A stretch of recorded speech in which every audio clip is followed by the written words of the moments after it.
안녕하세요. 충청일보 김도원입니다. 원래 개나리가 먼저 피고 그 다음 벚꽃이 폈던 것과 달리 올해에는 개나리와 벚꽃이 동시에 만개하는 모습을 볼 수 있었는데요. 이는 지구온난화 때문이라고 합니다. 오늘이 지구의 날인 만큼 지구와 환경을 한 번 더 생각해보는 계기가 되길 바랍니다. 4월 넷째 주 뉴스 이슈 시작하겠습니다.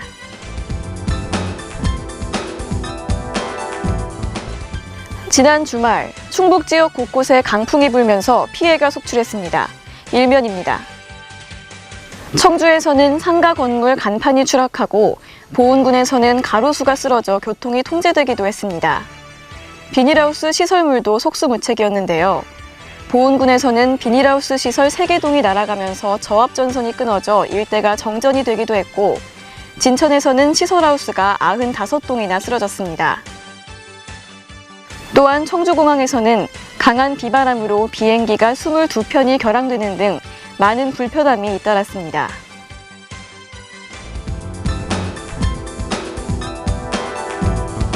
서원대가 한국어문학과와 공연영상학과를 폐고하기로 결정함에 따라 한국어문학과 학생들이 농성을 이어가고 있습니다. 오면입니다. 서원대 한국어문학과 학생들은 18일 대학 행정관 앞에서 폐과 결정 철회를 요구하며 마스크를 쓴 채 침묵 농성을 벌였습니다.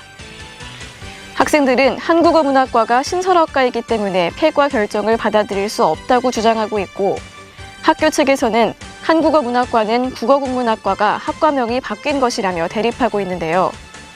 학생들과 손성민 총장은 19일 면담을 가질 예정입니다. 대덕대학교 호텔조리학과 학생들의 손맛이 세계에서도 통했습니다. 11면입니다. 지난 12일부터 3일간 싱가포르에서 열린 WACS 세계 요리 경연대회에서 대덕대학교 호텔조리과 학생들이 은메달 4개, 동메달 4개 등 총 8개의 메달을 수상했습니다. 학생들은 한국조리사중앙회 대전, 세종, 충남 국가대표 선수단으로 참여했는데요. 학교 측에서는 항공비와 차량, 재료비를 지원하는 등 학생들의 편의를 위해 힘썼습니다.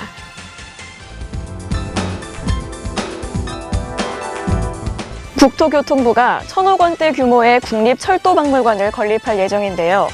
그 장소가 청주가 될지 제천이 될지 경쟁이 치열합니다.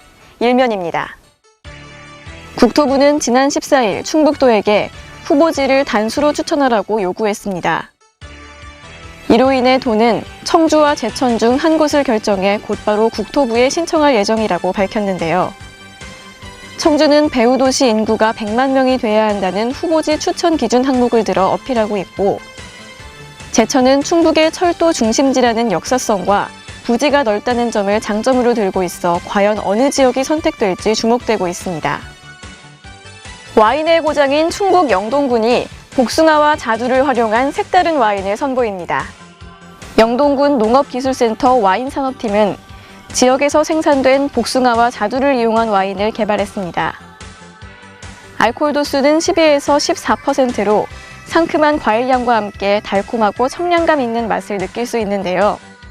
이번 와인 개발로 기존의 한계를 뛰어넘어 다양한 과일로 와인을 생산할 수 있는 가능성을 확인했습니다. 영동군은 2005년 포도 와인산업특구로 지정된 후 43곳의 와이너리를 조성하고 해마다 와인 축제를 여는 등 와인 산업에 힘쓰고 있습니다. 청주시청 양궁부 김우진 선수가 평가전에서 종합 1위를 차지하며 브라질 리우올림픽 국가대표로 선발됐습니다. 스포츠 소식입니다. 김우진 선수는 경북 예천에서 열린 2016 양궁 국가대표 1차 평가전에서 8점, 유성 LH연수원에서 열린 2차 평가전에서 8점으로 총 16점을 얻어 리우행을 확정지었습니다. 지난해 열린 광주 유니버시아드 대회 단체전에서 금메달, 2015 국제양궁연맹 세계선수권대회에서 2관왕을 차지하는 등 화려한 이력을 가진 김우진 선수의 활약이 기대됩니다.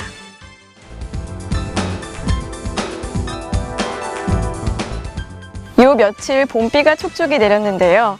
날씨는 조금 쌀쌀해졌지만 거리는 한층 더 푸르러졌습니다. 21일 오전 청주 성안길 입구에서 우산을 쓴 시민들이 걸음을 재촉하는 모습입니다. 안철수 국민의당 대표가 대전을 찾아 대전 충청 지역 총선 출마자들과 오찬 간담회를 가졌습니다. 정치면입니다.